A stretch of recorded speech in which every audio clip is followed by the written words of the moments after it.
Hello friends, स्वागत है आप सभी का देव स्टडी सेंटर पर। आज हम लोग देखेंगे कि किस तरह से मैंने सी टेट का जो एग्ज़ाम था उसको दोनों पेपर को एक साथ मैंने कैसे क्रैक किया, इस पर देखेंगे। साथ में जो मेरा स्कोर कार्ड है मैं आपको सामने आपको दिखाऊंगा। कितना स्कोर आया है और कहाँ पर स्कोर कम आया, क्यों स्कोर कम आया उसको भी मैं डिस्कस करूंगा। तो चलिए शुरू करते हैं। अगर आप इस चैनल पर नए हैं तो देव स्टडी सेंटर को सब्सक्राइब करना ना भूलें और लाइक जरूर कीजिए। तो हर कोई अपना स्कोर कार्ड नहीं दिखाता है, लेकिन मैं आपको पूरा क्लियर स्कोर कार्ड दिखाऊंगा। दोनों पेपर को एक साथ मैंने दोनों पेपर कैसे क्रैक किया था सीटेट एग्जाम में आपको बताऊंगा। साथ में आपको कुछ स्ट्रेटजी बताऊंगा और कहाँ पर मार्क्स कम क्यों आए मेरे, उस पर मैं डिस्कस करूंगा और कहाँ पर ज़्यादा मार्क्स को और बढ़ाया जा सकता है। तो देखिए, सबसे पहले आपका ऊपर में दिख रहा होगा आपका पेपर वन का, ये आपका दिया हुआ है पेपर वन। पेपर वन जो होता है आपको पता होगा, 1 से 5 क्लास के लिए जो भी कैंडिडेट एलिजिबल होते हैं वो 1 to 5 आपका भरते हैं, और ये 6 to 8 साथ में दोनों भी भरते हैं।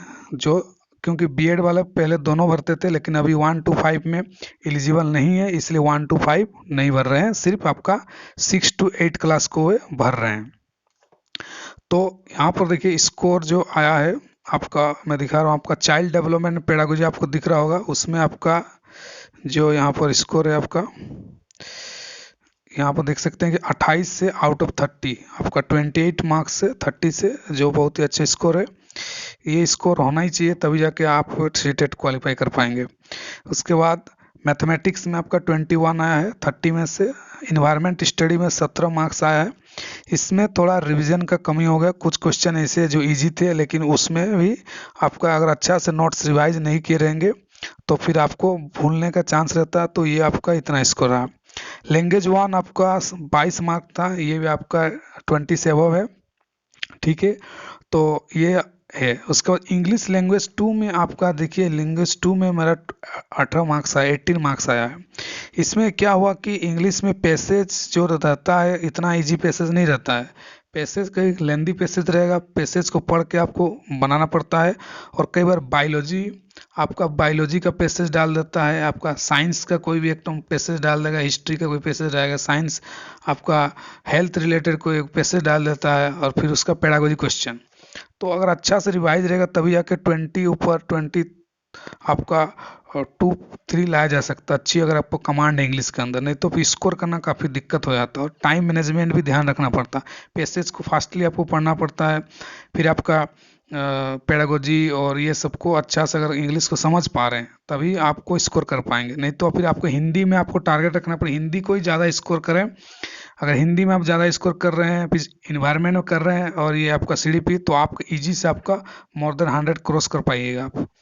और लेकिन ये सब सेक्शन आपका कम नहीं होना चाहिए, जैसे सीडीपी में कम नहीं होना चाहिए आपका, फिर आपका ईवीएस में कम नहीं होना चाहिए, हिंदी में कम नहीं, तो मतलब 20 से नीचे तो होना ही नहीं चाहिए, ऊपर ही होना चाहिए, तभी जाके आप पूरा ओवरऑल 90 को क्रॉस कर पाएंगे। क्योंकि अगर 90 आप ले जाते हैं तो आपका तो हो गया, जनरल में आप क्वालिफाई हैं, किसी भी एग्जाम, कोई भी एग्जाम आप अदर स्टेट में भी जाके दे सकते हैं, क्योंकि आप जनरल में क्वालिफाई हैं सीटेट को। और उसके नीचे हैं तो फिर आपको, फिर आप रिजर्व कैटेगरी में पास करेंगे तो आपको अदर स्टेट में वैकेंसी भरने में आपको दिक्कत होगी। तो टारगेट हमेशा 100 से ऊपर रहना चाहिए, इसलिए मैंने भी वही टारगेट रखा था 100। तो आप देख सकते हैं 106 मार्क आया आपका, 106 आया है आपका 150 में से। आपको स्क्रीन पर दिख रहा होगा, यहाँ पर स्कोर लिखा हुआ है आपका 106 आउट ऑफ 150, और ये आपका 67% ये बन रहा है यहाँ पर। अगर आप 90 से भी अबव क्रॉस कर दें तो भी आपका ठीक है, कोई टेंशन वाला नहीं है, क्योंकि ये जस्ट क्वालिफाई एग्जाम है, इसमें टॉप करके आपको कोई सरकारी नौकरी नहीं मिलेगी। तो अगर 90 से ऊपर है तो भी आपका ठीक है, लेकिन एक अच्छा स्टेटस रहता है कई बार स्टूडेंट अपना फ्रेंड्स को बताने के लिए भी कि मेरा इतना आया है, अगर 20 आया है, लेकिन आप 90 से अबव ले आए तो भी ठीक है। उसके बाद दोनों आपका सेकंड पेपर जो हमने दिया था सेकंड शिफ्ट में, तो देखिए यहाँ पर मेरा चाइल्ड में पेडागोजी में भी यहाँ पर भी मैंने 27 स्कोर किया है। फिर आपका मैथ और साइंस में आप देखेंगे तो मैथ साइंस में आप देख सकते हैं कि मेरा यहाँ पर स्कोर आपका इसमें थोड़ा घट गया। आपका मैथ्स में आपका ठीक ही था 20, साइंस में 18 मार्क्स था, ये थोड़ा मेरा खुद का साइंस है, आपका फिजिक्स से, तो फिर भी देखिए 18 मार्क्स आया।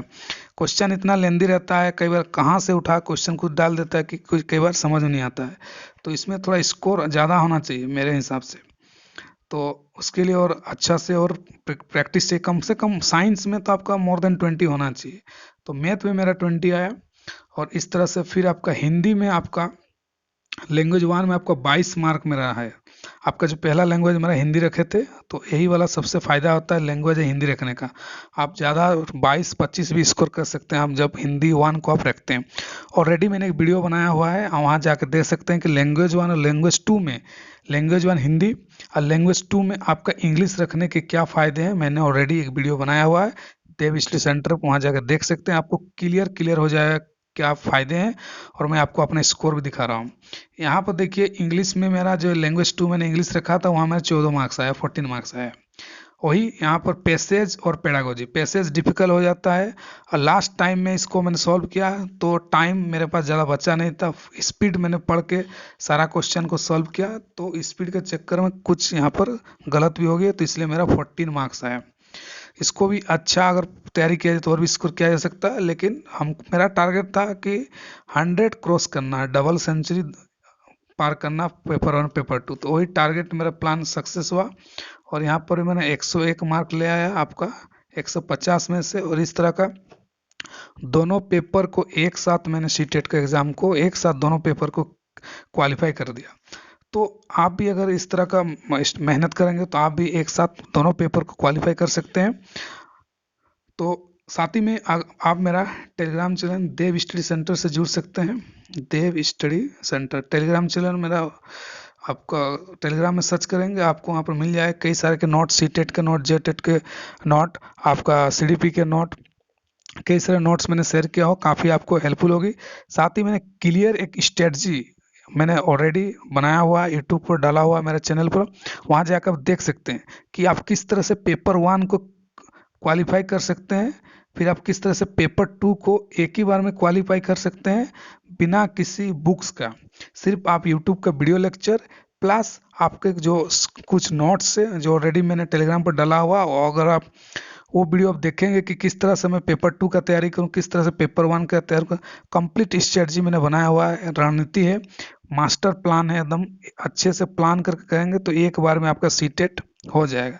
लेकिन कई सारे लाखों कैंडिडेट जो होते हैं आपका रिजल्ट नहीं कर पाते हैं। आप देखते होंगे 25 लाख से ज़्यादा कैंडिडेट भर रहे हैं, 23 लाख भर रहे हैं, मात्र 2 से 3 लाख कैंडिडेट जो आपका सीटेट को क्वालिफाई कर रहे हैं। कहीं ना कहीं उनकी मेहनत में कमी है, स्ट्रेटजी में कमी है, जिसके चलते वो सीटेट को क्वालिफाई नहीं कर पा रहे।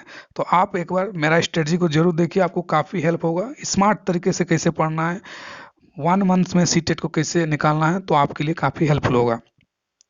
तो इसी तरह के वीडियो के लिए आप देव स्टडी सेंटर को सब्सक्राइब कीजिए और लाइक ज़रूर कीजिए, और साथ में आपको नोटिफिकेशन मिलती रहेगी। और ऑलरेडी मैं साइंस का क्लासेस ले रहा हूँ, ईवीएस का, एसएसटी का सारा क्लासेस मैं प्लेलिस्ट में बना रहा हूँ।